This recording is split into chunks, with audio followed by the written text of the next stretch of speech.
Is your dog wearing the fence receiver collar correctly? Let's find out.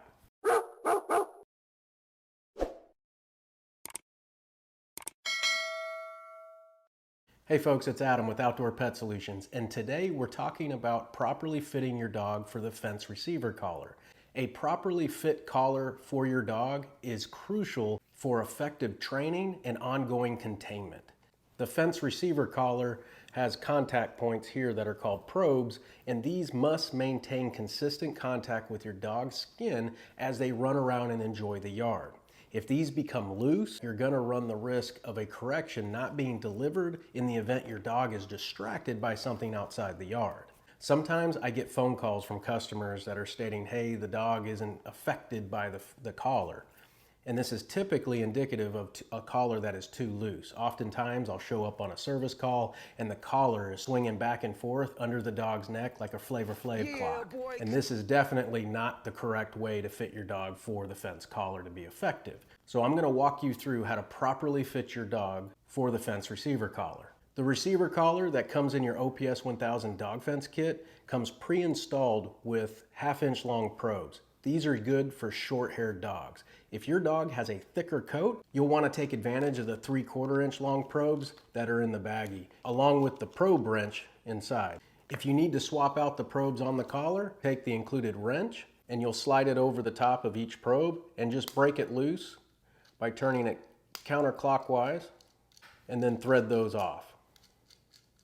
You'll then install the 3/4 inch long probes, and then you'll just give it a little snug with the probe wrench.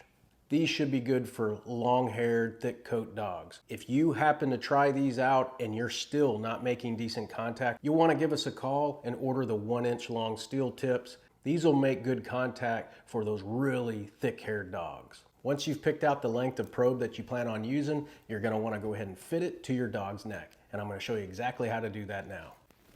Say hello to Milo.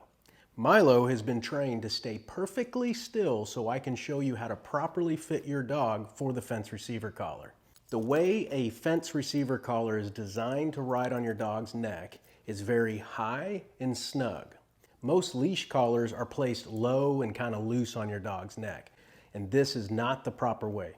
And the reason is because the highest point on your dog's neck is the narrowest. If you were to fit the collar low on your dog's neck, as they run around the yard, the collar will work its way up to the narrow part of your dog's neck and become loose, and the probes will no longer be making contact with your dog's skin and therefore ineffective. An example of a collar being too loose would be this scenario here.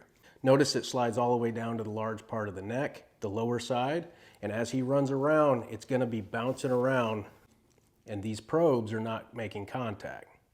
This is not the way your dog should be wearing the receiver collar if you want consistent containment.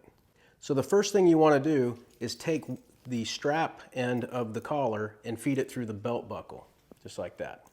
Just get it started. Hold that together and then take your other hand and place your fingertips on top of the probes. Next, slip the collar over your dog's neck. Keep your fingers on those probes and place the receiver collar just under your dog's chin. Then take that strap and tighten down. As you do, you're going to start to feel pressure on your fingertips as you tighten the strap down on your dog's neck. Once you feel a decent amount of pressure against your fingertips, remove them and then buckle the strap in place, just like that. Now you've got the right fit for your dog.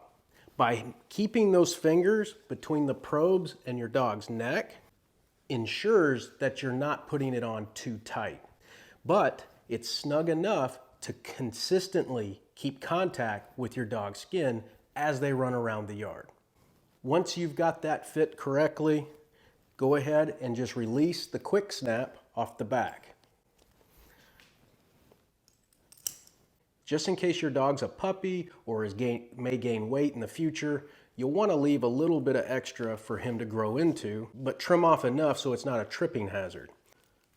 So what I like to do is feed it through steel loops here and then fold it back over and pull down.